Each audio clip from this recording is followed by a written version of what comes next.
The task parallel library is something you absolutely need to be aware of for the exam and for the real world when you're dealing with multi-threaded or what we'll call parallel processing type applications. And let's talk about, number one, why we need this and what problem it's solving. Now, for many, many years, every time we walked into our local computer store, the PCs were much faster and they were just much slicker and so forth. That PC at that time was gaining more power and speed every time due to the increased power of the CPU. Now, this was driven by companies like Intel and later AMD, and they were just simply cramming more and more minuscule parts, if you will, onto the CPU chip. So we were getting more and more processing. Now, we're also getting more and more heat. Now, multi-threaded applications made our applications run more efficiently, and our applications provided more responsive user interfaces on single CPU architectures simply because we started writing these multi-threaded applications taking advantage of all the speed of the CPU. Everything was kind of cool for a while. However, at some point along the way there, early 2000s, physics finally intervened. If you notice, we kind of climbed up real fast through the 1 gigahertz, 1.5, 1.8, 2 gigahertz. And as we approached 3 gigahertz, it kind of slowed down. And it's rare now to see anything much over 3 gigahertz. Why? We hit that physical limit of how much stuff they can cram onto the chip of a single CPU and get a whole lot more speed and power out of it without the heat and the power requirements becoming a problem. And so the single CPU reached its speed and power limits. Then one day, someone figured out, hey, wait a minute.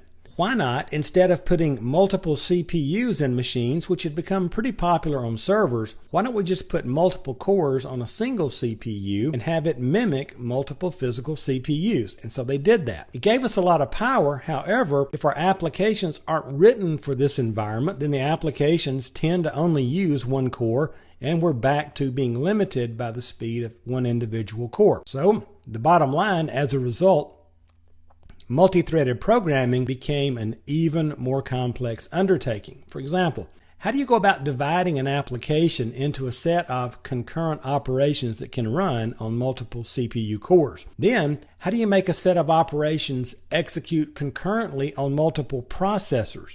And how do we know how to spread that out across multiple processors? Because sometimes we have 2-core processors, 4-core processors. We may have multiple 4-core processors.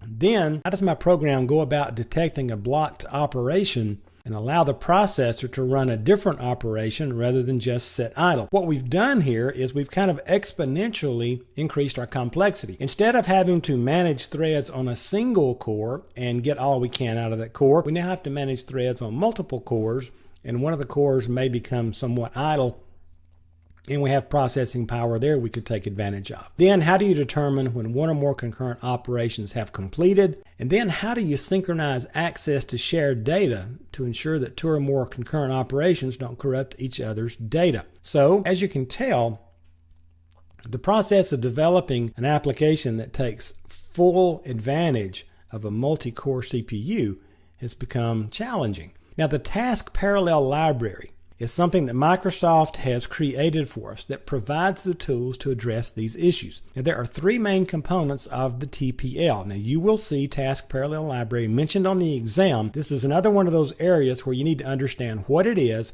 how it's working, what it solves, and then just recognize a little bit of code about it. So what I'm going to do is tell you what you need to know here and then point you to some documentation. This is another one of those aspects, and notice it's multi-threading again, where you're just going to have to read and go kind of gradually into this. Now, the 3 main components of the Task Parallel Library are tasks, and this is an abstraction of a concurrent operation. So this is something we need to run that's called a task.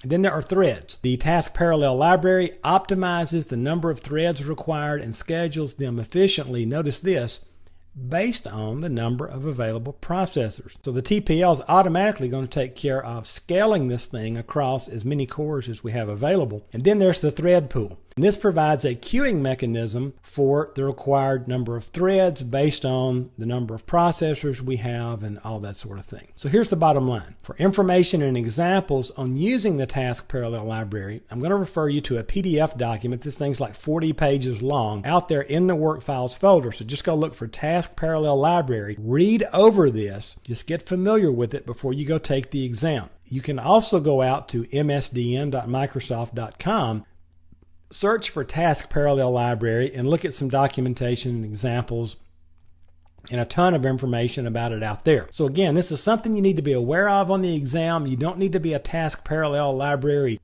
developer by any stretch to get past this portion on the exam, but do be familiar with this, know what it is, know what problem it solves, and again, this is something you're going to need real world, so go ahead and start wading into this. That's a quick look at the Task Parallel Library.